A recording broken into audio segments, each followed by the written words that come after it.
What happened in 1948, the Marshall Plan was the U.S. plan to put Europe back together. That means World War II just ended, which meant the entire world needed to be rebuilt. Rebuilt. That's a key word here. Rebuilt. Because they're going to do a very slick thing now. And I want you to understand what they're doing. Because it's a nasty trick that they're about to do. So he repeated it twice. Just do nothing. Do nothing. So the question quickly becomes, what does he want us to do? And they tell you right in the next shot. Rowe and I met at Empire Metal, a fabrication and finishing shop in Queens, New York, and where, much like manufacturing shops nationwide, finding skilled workers like these is a growing challenge. We have more jobs than we have people for, about 1.5 jobs for every one worker. Jay Timmons, who leads the National Association of Manufacturers, describes all this as a profound problem for the companies he represents. 99.9% of them will say that their number one challenge right now is being able to fill those open jobs. So you are here as a representative of more than 14,000 manufacturers in these United States. And the number one problem for 99 out of 100 of them is filling jobs. Yeah. I never thought I'd be able to say that. But now it's kind of an all hands on deck. We've got to fill these jobs that are open. And there are nearly 800,000 of those jobs open right now. So this is why it's slick. Remember, and this is why it's nasty. Remember when they were talking about just men being unemployed with 7.2 million jobs? Yeah, 7.2 million. And then there's 7.2 million men unemployed. And now they're talking about 779,000 jobs just in manufacturing. They started off making it a story about men being unemployed. But what it's really a story about is guys not wanting to work in manufacturing. Because if it was a story about men being unemployed, we would talk about the 7.2 million. But we're really talking about 779,000. 779,000 is about 12% of 7.2 million. So this has nothing to do with men being unemployed. This has everything to do with men not working in factories. So you got to start asking yourself, why don't men want to work in factories? And with manufacturing workers earning more than $30 an hour on average, Timmons says the problem is not pay, but perception. It used to be dirty, dark, and dangerous. Today it's very sleek, it's very technology driven. And that's what we saw. The problem is perception.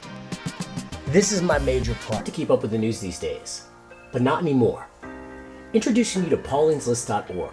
That's paulineslist.org, your digital newsstand. Just like a newsstand, at paulineslist.org, you can see all of your publications in one place. And just like the newsstand, you can flip through all of the headlines of all of today's articles in an easy-to-manage format. On top of that, you can save the articles you want to read for later. And on top of that, we do not use artificial intelligence to tell you what you want. We let you decide for yourself. Right now, we have some of the top financial publications out, but we're adding new publications all the time. So if you're serious about knowing, if you're serious about being a citizen, if being ignorant is your pet peeve, check out paulineslist.org. That's paulineslist.org. The problem with this is not perception at all. It's reality. Let's go to the videotape. Let's look up how many people. Let's look at manufacturing jobs over time. Bureau of Labor and Statistics. This is the United States government. This is what the government says. All right? This is what the United States government says. They know what's going on. The government's very good at measuring things. They know what's going on. And here, let's look at this. This is a graph. Now, this is a graph from 2013 to 2023. In the sector, manufacturing. All employees, thousands, manufacturing, seasonally adjusted. So they've even taken seasons into account. The super sector is manufacturing, the industry is manufacturing. Well, let's just take it back, because he's talking about 1953, all right?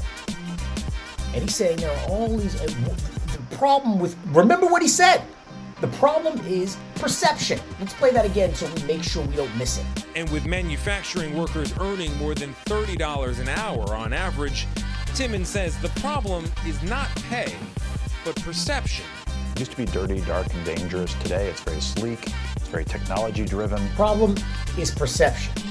This three-piece suited guy talking about perception. So let's talk about perception. Here is what things look like from 2013 to 2024. Not too crazy, but here's what it looked like. This was COVID. It was not too crazy. It came back pretty nicely with COVID. But let's look up since 1953. Thank you, by the way, U.S. Bureau of Labor and Statistics, for a nice little website. Let's look up since 1950, and let's just go. This is the problem. This is it, right here. The problem isn't perception. The problem is reality. Look at this. This is in 1950. Manufacturing jobs were pretty good, 15,000. Now realize that there were half the people in the country of today, right? And even then, it was equal about 2005. So they had the same amount of manufacturing jobs as they had 50 years later with half the population, all right? So that's pretty good, all right? Then manufacturing goes up even more, and Americans are making things. This is when you called America the industrial Midwest, where there were factories and people working and all those, Henry Ford, all of that stuff. This was when it was happening. All of this stuff right here, all right? These are economic cycles, I'm assuming, and everything is going swimmingly. And then things start happening. What happens here? And then what happens here? I'll tell you what happens here and here.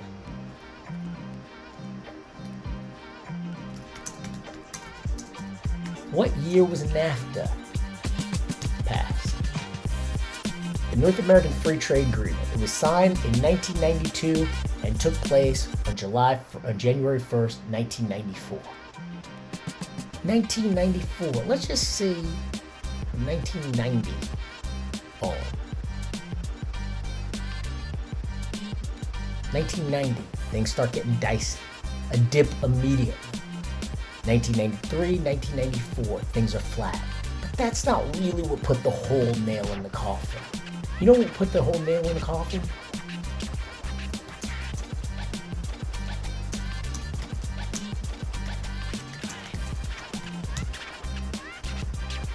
December 11th, 2001.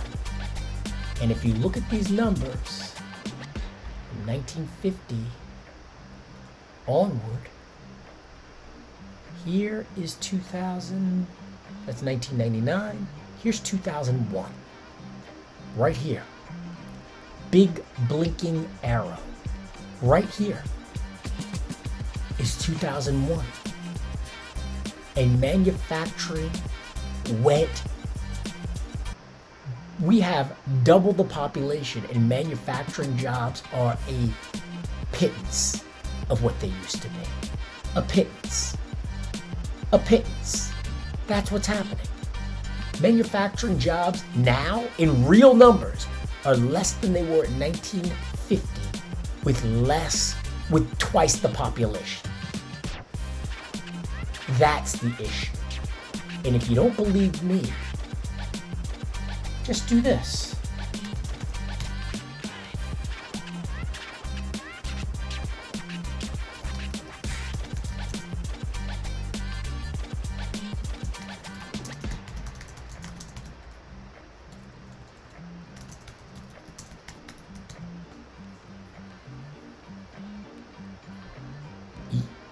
IKEA closing only factory.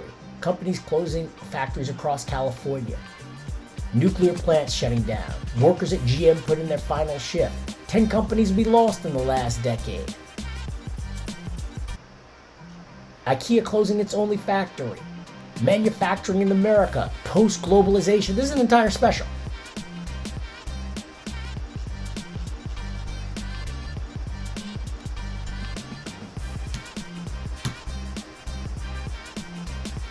Just look at this.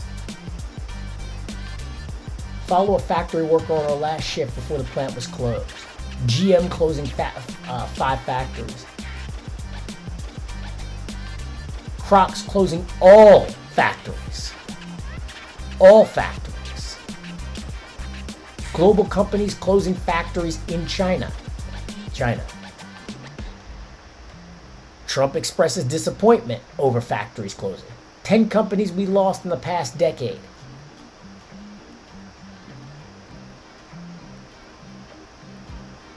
There are lots of factory closing.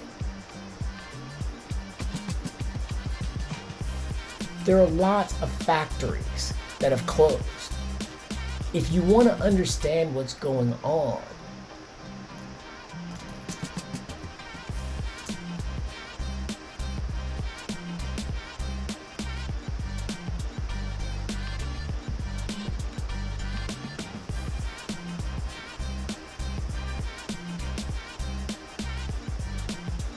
just look at this.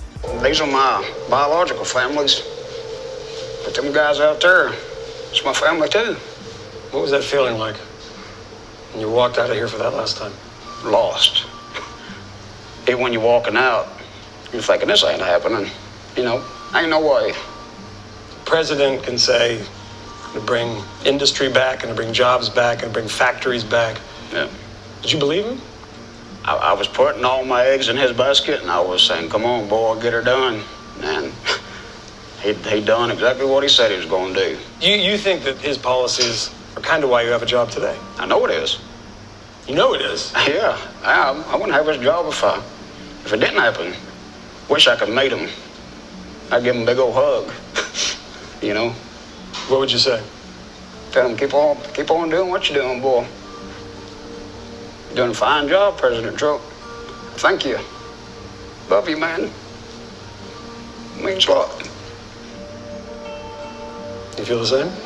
Oh yeah. He wears that hat around that says "Make America Great Again," and I mean, he's really holding up to it. Yeah. What father is going to tell his son to go into manufacturing when his day-to-day livelihood depends on the outcome of a presidential election?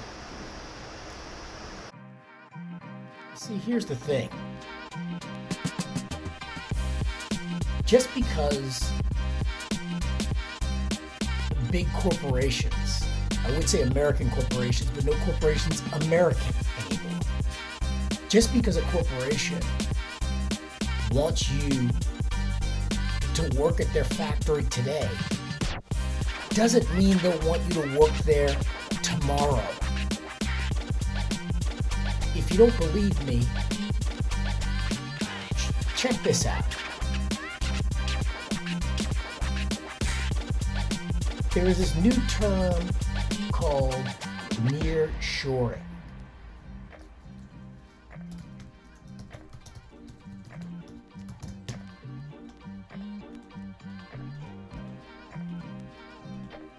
Nearshoring is the practice of partnering with suppliers, manufacturers, and other necessary entities within the supply chain.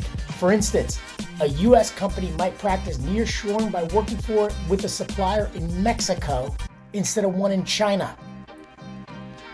Just look at these headlines. Borderland, nearshoring creates booming demand for logistics facilities. Nearshoring to Mexico happening faster than expected. 5 things Mexico must do to win at nearshoring.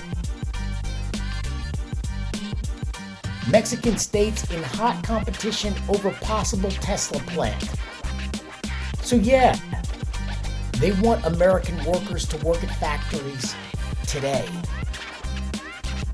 Today. But what about tomorrow? What about tomorrow? Signing off. Peace. Hey, if you like this video, please smash that like button and hit subscribe. We would love to see you again. So take it easy. Peace.